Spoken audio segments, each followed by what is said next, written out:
On the big screen today, one of the things that really struck me is how carefully the whole movie is constructed to be from Luca's point of view. Like the audience really shares his perspective. And I was wondering if you could talk about some of the things you did in terms of just the different choices you made with camera position and things like that to put the audience in Luca's shoes. Yeah, I'm glad you felt that. Yeah, the first thing you can do, and it's probably the simplest one, is make sure that the height of that camera is always low. I don't know if any of you are Ozu fans, but that's what he would also do, a Japanese director.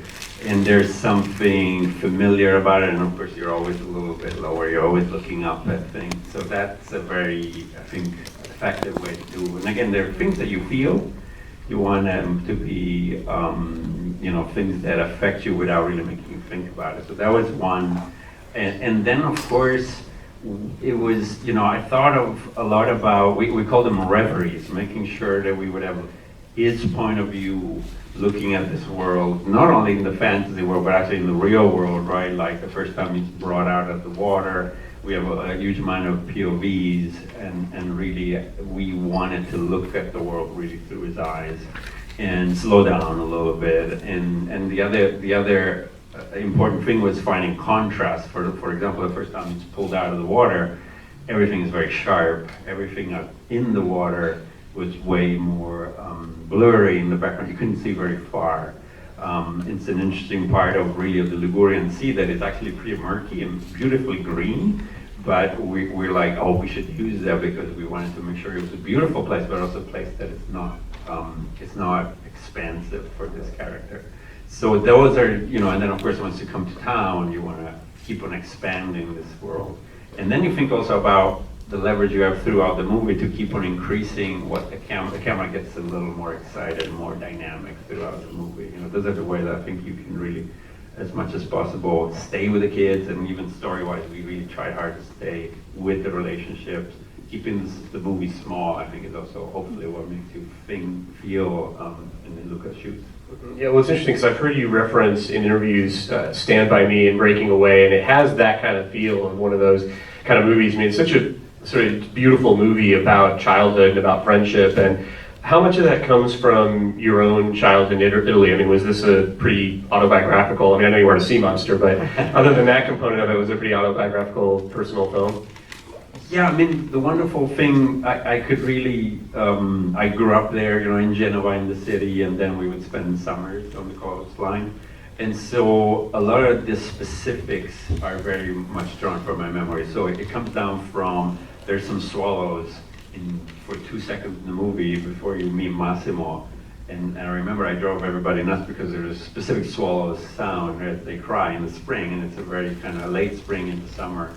And so, or the sound, in sound that was probably difficult because the beaches are specifically made of little stones as opposed to sand. So it was important capturing that sense of specificity. And so some of those, the great thing is that I could bring from my memory.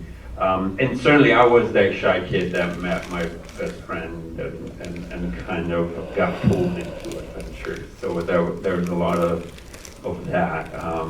And whenever I can, I go back. So it's certainly authenticity and specificity felt very important. Also to stay away from any stereotypes. Making this a love letter to Italy and its culture, as opposed to anything that could feel obvious. Yeah, well, it's definitely not only a love letter to Italy, but to Italian cinema. I mean, you've got all of these references in it to, Fellini and then Roman Holiday, and I was wondering if you could talk a little bit about why you included all of those kind of references to those movies and what those movies meant to you.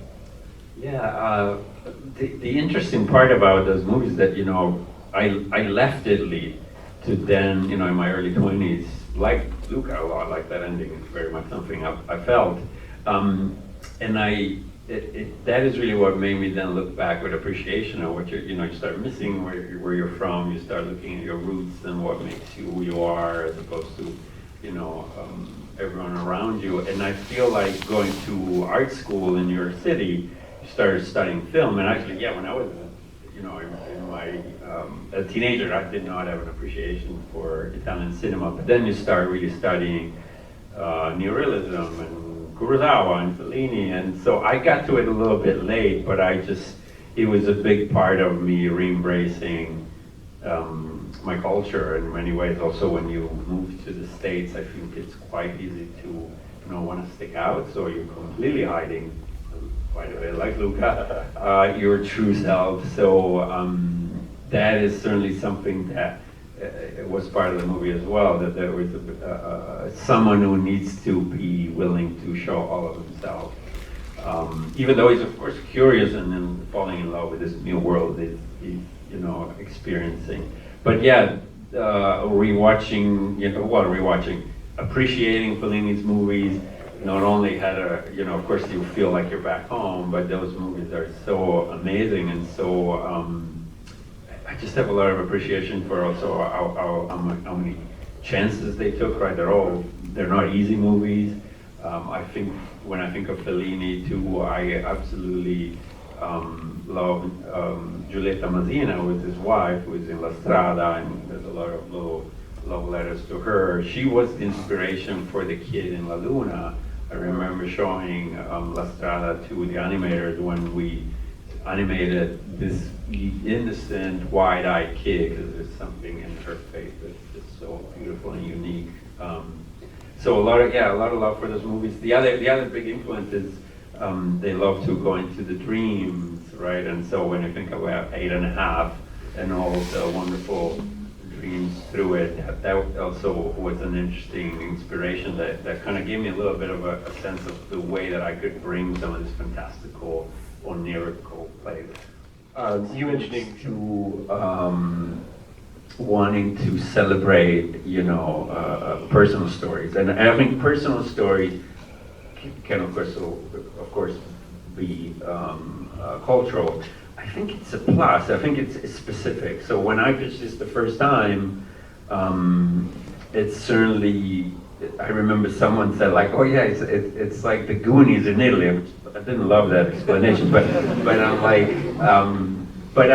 they could see the potential, right? When you pitch an idea, actually, you're.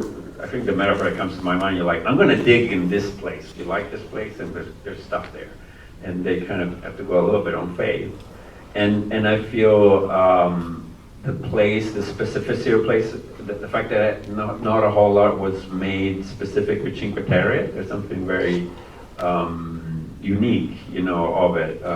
Probably a little slightly harder if it was Rome or Florence or whatever, right? But I feel that is the strength of you have the memories, you have an internal compass when you even talk about a story that's personal. So for me, it's really whatever culture we're bringing to the table, it's a great plus, and then it's important to find the heart of it. For me, it was, interestingly, I knew that I wanted to talk about the friendships that help us grow, because I had this friend that really, it made me ask, like, would I even be here if I didn't learn from him to kind of chase things in life?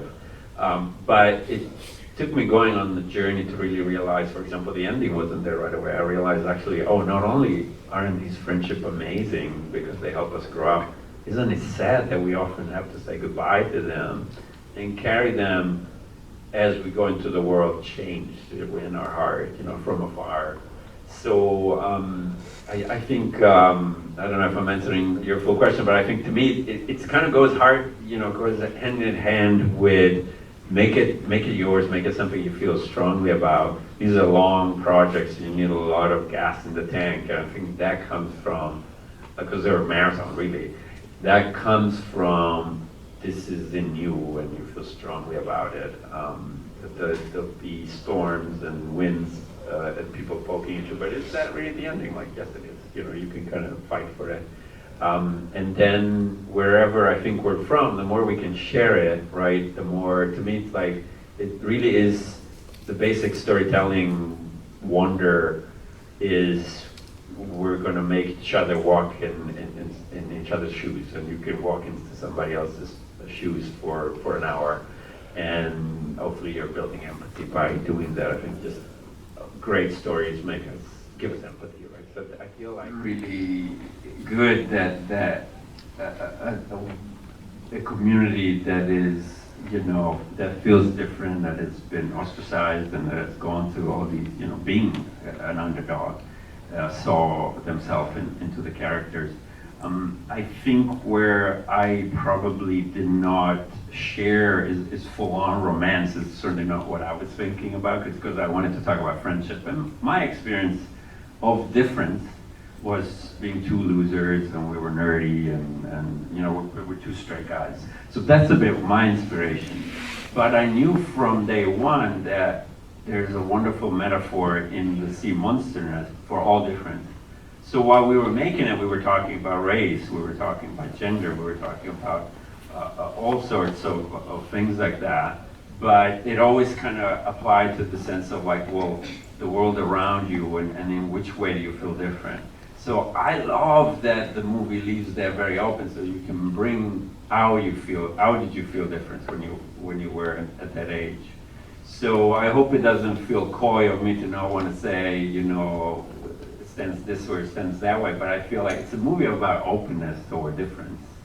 And so I really think it's actually the best storytelling to leave it open for all of us to bring how we felt different when we were kids. But I'm an ally, and I'm here to support all those wonderful ways that we feel different, that we feel empowered. There's absolutely, certainly a metaphor for coming into your own and showing yourself. So it's certainly that we certainly talked about. We talked a little bit more about he finally has the courage to show all of himself.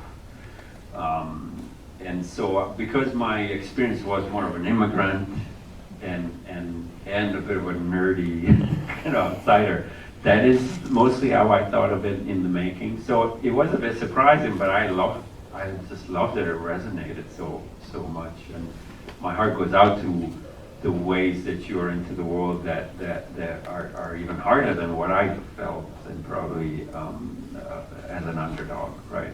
So I hope that answers your question. So I'm really happy about it. I think the one asterisk I say was like, I always felt that this was that moment in life when the romance isn't part of it yet. It's like, maybe it's the next summer where they were going to start. And we talked a lot about it. We were like, it's going to be trouble. We talked about it even with Julia a lot, because I didn't want it to sound like Luca was liking Julia. I want this to be about friendships when there's an innocence. Now, it's a kind of love, right? Friendship. So I don't even want to make huge differences. It's just that it's that moment, and there's jealousy, right? Of course, we're jealous of friends. So I always thought about it as friendship, but I'm so happy that the movie resonates with all these different ways that we feel other. Well, they have to